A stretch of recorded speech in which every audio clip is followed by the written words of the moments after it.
Arts and crafts hobbies are all pretty expensive these days, miniature painting included, and I'm always on the lookout for ways to save cash. So when I started seeing ads for hobby products at cheap prices from TEMU in my feed, I got a little curious. You're probably seeing where this is going. Yes, I did order about $500 worth of hobby products from TEMU, and today we're going to find out if they're gold or garbage.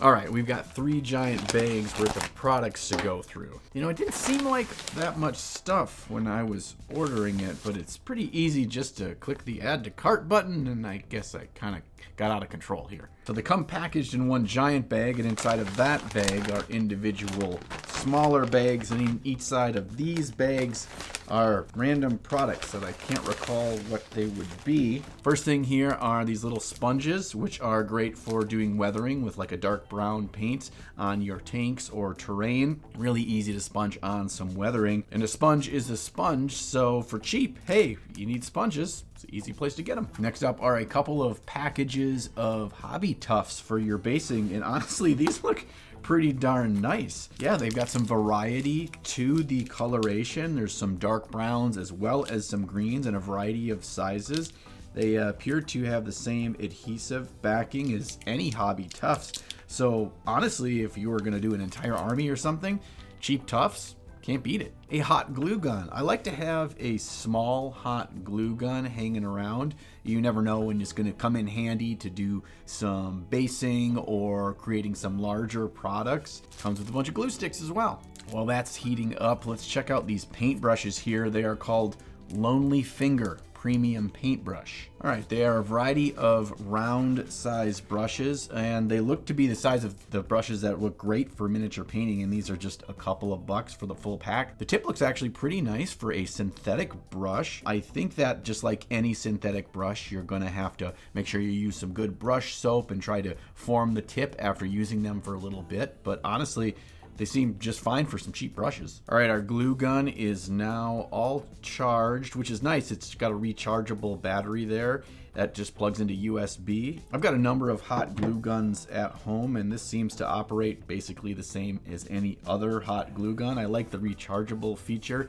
The battery itself that recharges doesn't seem to be warm yet. I think it's pretty great. All right, this box just says D&D miniatures on it, and inside the little cardboard box is a layer of foam with a little nice cutout in foam to hide a mimic. This appears to be a 3D printed D&D miniature. You know, honestly, the quality on this thing is really crisp. Like whatever printer they were using, whatever resin they're using here, this is totally paintable quality. Nice, clean, crisp print details. Now, I don't know where the 3D file came from that this was printed from, and if they have a license or not. I know a lot of the 3D printing Patreon companies have a commercial license option, which allows you to print as many as you want and sell them. So if that's the case here, that totally would make sense. If that's not the case, that's a bit of a bummer, but in terms of just overall quality, really nice. This one also says D&D miniatures on it, and appears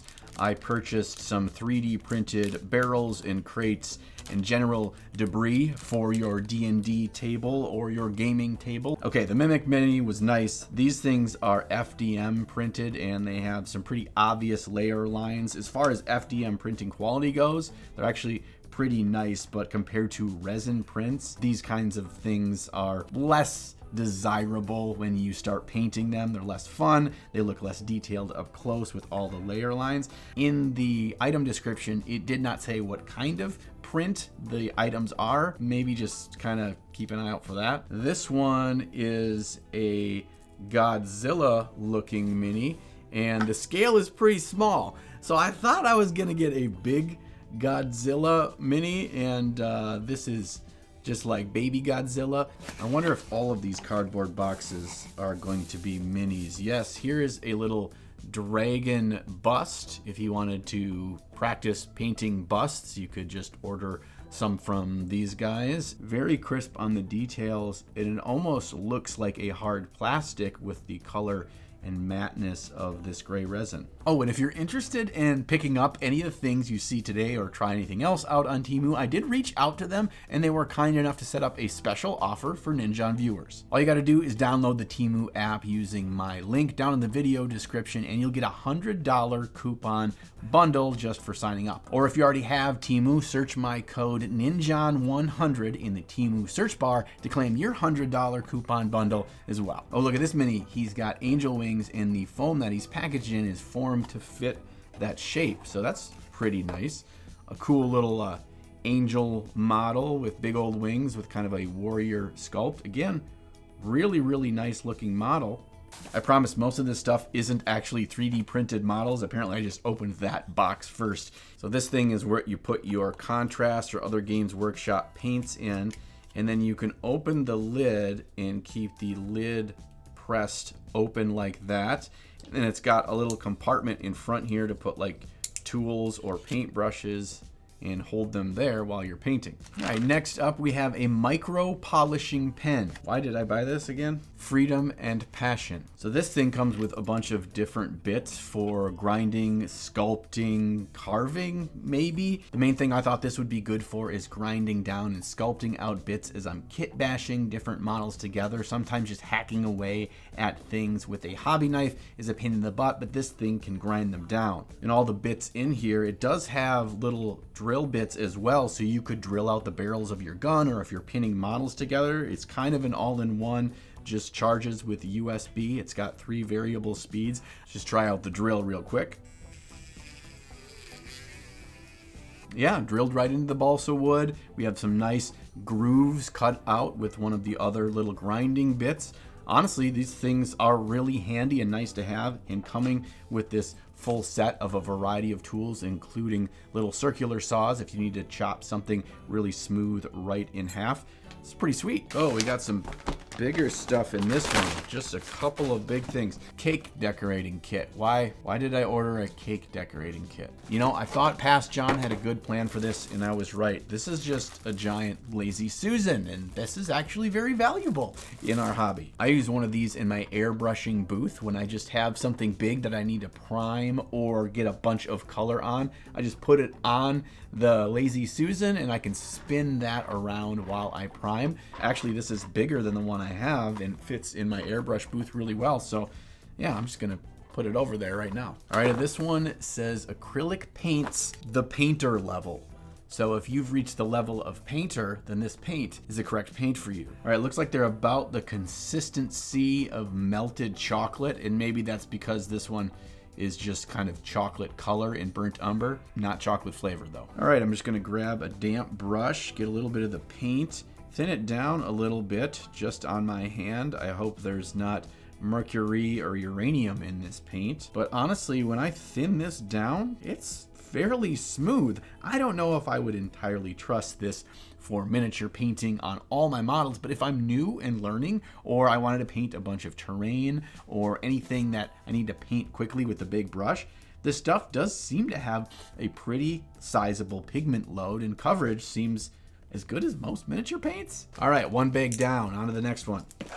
Apparently I ordered drugs. Oh, it's not drugs. This is flocking for doing some bases in a little bag here. This is finely ground, and it looks like it has a number of different tones in it. There's some orange tones, some olive tones, some dark green, some brown tones. So it is going to look more like real turf or grass on the ground. Having a couple of little bags of this as I base up my minis is always great to have on hand. And oftentimes these things are pretty expensive when you buy them in the hobby store. All right, we've got a cutting mat here. This doesn't feel like the same material as regular cutting mats that I've used. Let's try cutting it. Yeah, I don't know if you can see that or not, but this is just like a piece of hard plastic, and it's not going to heal or even stop this blade at all. All right, here's a fun little thing. It is a USB colorful humidifier, and you may wonder, what is this good for in the hobby? Well, if you paint in a very dry environment, if it's dry in your house or dry where you live, if you have some kind of small humidifier in your painting area, preferably fairly close to your wet palette, it'll keep your wet palette much more lively and stop it from drying out so quickly. And this thing is just plug in with the USB and then fill it up with water and just let it go. I would just have it going as long as I'm sitting there and painting. Doesn't take up a lot of space. Seems like a nice little buy. Well, look, it even has a cool rainbow color top to it. All right, got these little tips that you can put on your super glue to have a nice precise tip and then throw them away after a single use. Yeah, it's kind of wasteful, but for a couple of bucks, if you really needed to make sure you have precise gluing, having these on hand, not a bad thing. One trick I found was searching all sorts of different categories on TEMU for things that would be good for us, but they weren't marketed towards us. And one of them is this diamond painting sealer. I think this is for probably fingernail polish and stuff, but it's a really high gloss, super clear layer that you can put over top of stuff. So if you wanted something super shiny on a model, maybe glossy eyes or something like that, you get a nice sealer that you can put right on there and it'll give you a nice protective coating as well. Here we've got a big packet of makeup brushes, a variety of sizes for dry brushing, and they are the typical super floppy dry brushes. Big cheap makeup dry brushes, can't go wrong. Some more cheap brushes. Now, these don't seem to all be created equally. The ones I showed earlier were much nicer looking than this Artist Brushes value pack. They seem kind of tiny and the brush size is pretty small. These big ones is actually pretty nice if you are base coating maybe like a whole tank or just needed to do a larger model or a larger section of terrain. These ones seem just fine for that purpose. Next up are some little plastic trees, and they actually look like bamboo, and they don't look very realistic, although if you just kind of snipped off some of the leaves on top, you glued those down and then you painted over them to look more like real shrubberies, these things actually could have a purpose, but not as they stand right here. Got a little plastic spatula. I don't know what this is used for. I thought I had a reason. I can't think of it. Can you think of what this would be good for? Like a little rubber spatula that's kind of firm? Please tell me. Next up is a little bag of bricks, and they are a little bit bigger than I had planned, but that's okay. They do seem to work just fine because looks like they're made out of some kind of clay anyway. So you can break them up, you can use them as rubble. They would just fit to scale just fine if you broke them up, or to act as larger stones for a 32 or 28 millimeter scene. Next, a little pin vise and bits. Now this thing was super cheap, and the problem is for these kinds of vices they usually charge $10, $15, $20 or more in the hobby shops to get one, and they're a fairly simplistic mechanism, and this one seems pretty good. The one thing that's really important is the back end actually swivels. This is honestly better than the $30 pin vise that I got from Games Workshop. Here's a little kit with a couple of hobby knives. They're very light and fairly cheap, but the thing is, the blade is a blade for these hobby knives, and they basically use all the same blades. So if you want to just get a couple for cheap and a ton of extra blades, this seems like a good place to do that as any. That's just the thing I'm finding with a lot of these things, is that most of these kinds of tools are universal and they're made somewhere in China anyway, and they just get rebranded and then marked up 2 or 3 times by the time they make it to us in the hobby. So if you can get some things like this cheap, that you're just cutting out the middleman of more people making money off of you. I mean, I don't feel bad about that, right? I don't know, should I feel bad? I don't feel bad. All right, this one is a bottle of UV resin. Now, they sell these things for us in the hobby, and they charge like 15, 20 bucks for a bottle not even this big. And then you just use any kind of blacklight flashlight, and you just put this on in the between the 2 parts of a model that you want to fuse together. All right, this appears to be 2-part epoxy resin. If you wanted to pour little ponds or puddles or any kind of little rivers on your miniature projects. Bonus, it came with some free finger condoms, so feel super safe from the resin now. Oh, this is a nice little sexy bag. Look at that. Let's see what's inside. Oh, it's a personal care kit. Just what I always wanted for my toes and my fingers. Seriously, there's actually some nice little tools in here, little tweezers, tiny little scissors. Some of these things would actually be really good in working with putty, like green stuff or epoxy sculpt or milliput. I don't know what this thing's for, but looks pretty cool. Even has a pink pipe cleaner on a stick, which is good for cleaning out your airbrush. Here we have a light. Okay, so it's got 3 different modes. It's got a white light, it's got a yellow light, and it's got a kind of neutral light. It does have these foam tape stickies on it. And my thought for this was not by painting under this kind of a light. But usually around our desk areas, we've got things like our paints, our brushes, all those kinds of things, and they kind of fall in shadow outside of our regular paint light. But I thought this thing would be a nice, simple little solution. All right, on to our final box, and this one is the biggest and heaviest of the 3 packages. So let's see what we're getting into here. Okay, this thing's really interesting. It's an all-in-one hobby kit. I don't know why there's glasses cleaners in here, but there are. You got the hobby knife with extra blades. You got a sprue cutter. You got a couple of tweezers. Actually, these are really nice and look just like the ones I already own, an angle one and a straight one. A foam sanding stick, which is good for sanding models, although this one's a little bit big and maybe a little bit awkward to work with on tiny models. A smaller standing stick with a rougher texture, and then a little file. Again, not bad. Now this kit was a little bit more expensive and all the stuff in it is actually quite useful. So if you don't own these products already, it's actually a pretty great way to get yourself set up with them. Transfer paper, yeah. Okay, I thought this was transfer paper that I could transfer it to like put some kind of a cool flower pattern on my Space Marines, but it's a little bit big for that. You have a pretty flower pattern rhino, that would be nice. We got some wood here. So this is just balsa wood. We got some sheets. We have some variety of size and shape dowels, different thicknesses. Always great to have some balsa wood on hand. And I don't know about you, at the local hobby store and even at like Michael's craft stores, you don't get a lot of selection with the balsa wood, and sometimes it's a little bit more expensive than I think it actually needs to be, but this stuff was super cheap and I just have a variety on hand. These are the kinds of things I always want in my tub for hobby basing, but I never want to spend the extra money on them. So here I could just grab a bunch, throw them in there, and the next time I need it, I won't regret not having it. Kind of looks like one of them massage guns, questionable repute, but it's not. It's a hand vacuum. I always like the idea of having a small little vacuum in my hobby area to clean up after myself, especially since I've got all sorts of nooks and crannies and things on top of things. Having one with a nice little beveled edge that I can just get in and clean up any of the dust or flocking or whatever else gets pushed into the corners of my room and not suck up everything else on my desk at the same time. Honestly, pretty sweet buy. All right, we got more paints here. This says a premium 24 acrylic color set. They look like tiny toothpaste bottles. I mean, I guess the term premium is kind of to each their own, and just come with these cute little canvases. You want to paint me a picture and a dry palette. All right, it thins down all right, but the coverage is pretty lacking. Yeah, this is not gonna work for miniature. Next product. Next up is a milk frother. I think you probably know where I'm going with this. When I get paints that are crusted on the bottom of the bottle and you kind of need to get in there and physically agitate them, I thought this might be a good thing for that. Thing's got some torque to it. All right, we got a paint here that is very thoroughly separated, and shit, this doesn't fit. This here is too big to fit in a bottle or in a pot of paint.